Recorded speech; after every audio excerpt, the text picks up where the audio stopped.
Did you put on an Arn Anderson promo after each win? I Did don't I know. put on one or you? Yeah, that's what he did. You put on Hey, an Arn Anderson fuck promo off. after each win. That's the question from Rex Andrews. Before I send you two fuckers to Korea. Yeah, they shut up now.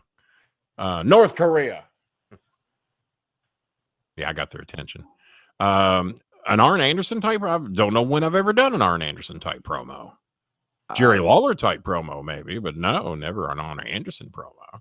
I liked Arn. We were friends, but Rico, one of those. Did you just say God? did I say God? Yeah, earlier. Ask him in what reference. Maybe I did.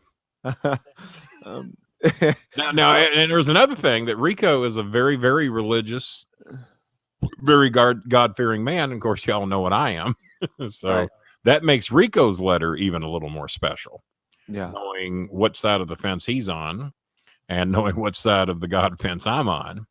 And Well, every time, he's over there with a halo on waving at me, and he's assuming that I'm burning on some hot rocks somewhere, like my good friend, even though I'm a good man. like our mutual friend, a good friend, Matt Capitelli, who passed away. Rico's kind of the same way. They were one of the people that anytime I ever met Rico years ago, he was And always super Capitelli nice. was a very, very God man as well. He was very just super nice. Took time, and that never bothered me. I mean, no, you are, you aren't, and I have my reasons I'm not. Mm-hmm. And but it don't mean you can't be a good person. Like Marianne testified to Enrico. So 2 of my 25,000 people think I'm a good man, but hey, that ain't bad. Not bad at all. Not bad. At least you got 2. 2 out of 25,000 ain't so bad. Jonathan Clark wants to know, who do you think's going to win the World Series? Well, it was nice of you to ask me when it's 2-0. Boston, man, when they went into Houston and took them 3 in a row, and of course that's a shame what happened on that 2-run homer. That umpire, that review crew needs to be fired. I mean, if you can't watch that review and realize that what happened was a 2-run homer, I mean, those fans did not interfere with that catch. If that glove goes up into the crowd, then that ball's open season. Whoever can get, what are you supposed to do? Stand there and let it hit you? And even all the ESPN experts said the same thing. They said, what are you supposed to do? Sit there like a stump? It's coming at you. And you can't reach over the fence and grab it. Then obviously that's fan interference. But when the glove goes above the wall and into the crowd, that's interference. And then Houston got fucked, and that changed everything. They lost 8-6. It should have been 8-8, and then it's a coin toss as to who wins. And that's in game 1 in Houston, and it changed everything.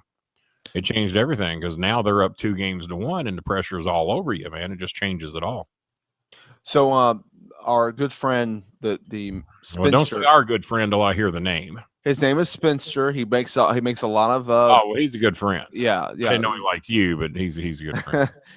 He's got an NFL question for both of us. He wants to know who we think is better between Dan Marino and Peyton Manning. Also wants to know our thoughts on their leadership and playing skills. So, who we think overall is better? Dan Marino was better.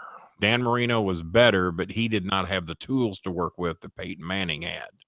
As we saw, if you give Peyton Manning some tools, he can go 1 year away from retirement, go to Denver and win a Super Bowl. Indianapolis, he won just one in Indianapolis, right? Or did he? He won one, lost one. Won one, lost one. And but he had some great weapons with Indianapolis. Dan Marino got to the Super Bowl his first year with not the best of tools to work with. His best tools were Mark Clayton and Mark Duper, the Marx brothers. And as far as a running back goes, I mean, until Ricky Williams came, and I think Marino was pretty much on his way out or gone by the time Ricky Williams got there.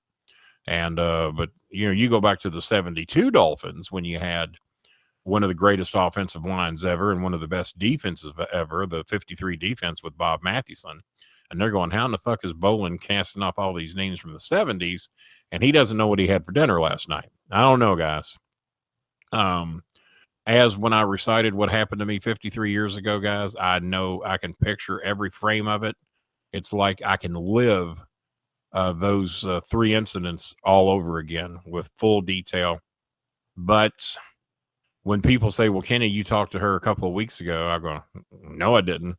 Or Chris will say, Dad, you were in that house a few years ago. No, I wasn't.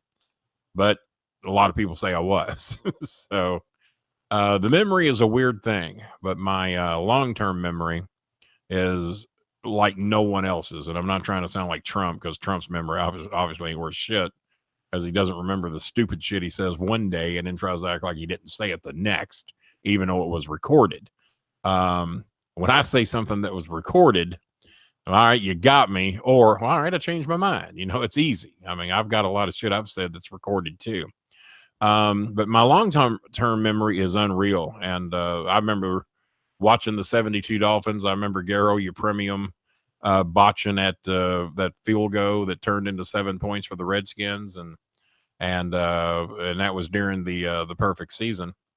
And that was one hell of a team, man. But they had it all, and they were so good that the starting quarterback goes down, which was Bob Greasy, and Earl Morrall comes in and wins the goddamn Super Bowl. Well, I think he played right up to the Super Bowl, and I think Greasy came in and got the Super Bowl credit, if I remember correctly.